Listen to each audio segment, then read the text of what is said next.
బొట్టు పెట్టి పూజ చేసి గడ్డి మేపి పాలు తాగి వయసు ముదిరి వట్టిపోతే గోవు తల్లే కోత కోత.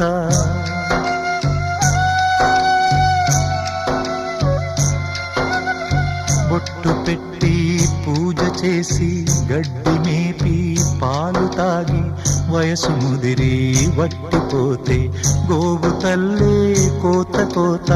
విత్తు నాటి చెట్టు పెంచితే